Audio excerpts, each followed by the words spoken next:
Dobrodošli u moju kuhinju. Danas ću za vas praviti marshmallow. Za to mi je potrebno keks koji sam poslagala u vatrastanu činiju. Treba mi 3 kesice želatina, treba mi malo vode, treba mi vanila i šećer i vodu.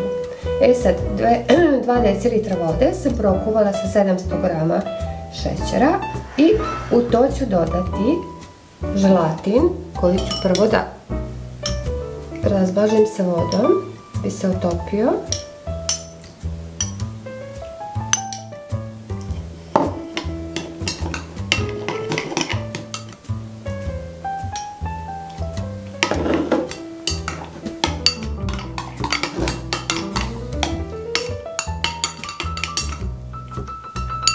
I neko malo stoji da nabubri.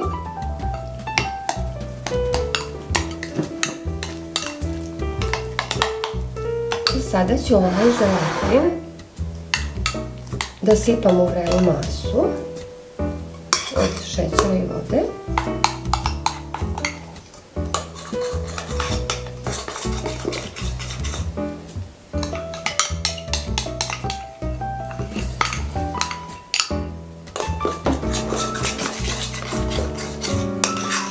Dodat ću arome vanile, još jednu kašiku.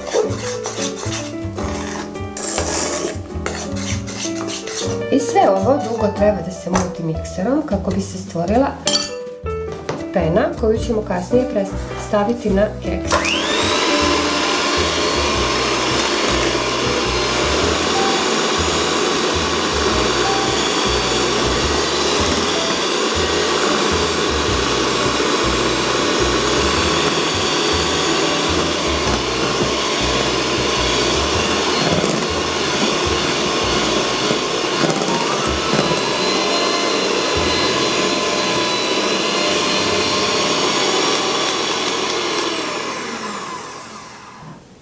Evo, gotovo je.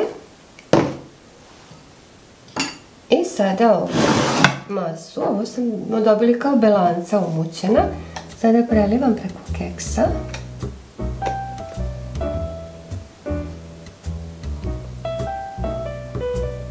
I ostavit ću da se masa stegne, odnosno ohladi.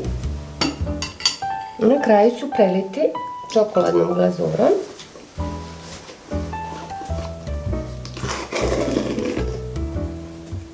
Po želji možete da dodate ukus vanile ili jagode ili bilo šta.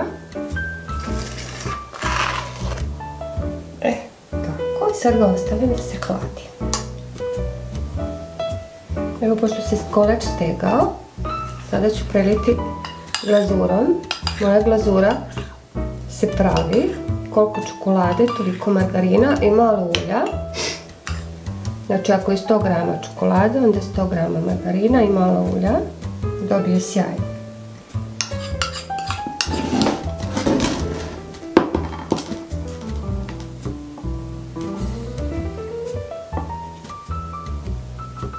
I još samo čokolade da se stegne i može se slušati. Prijatno!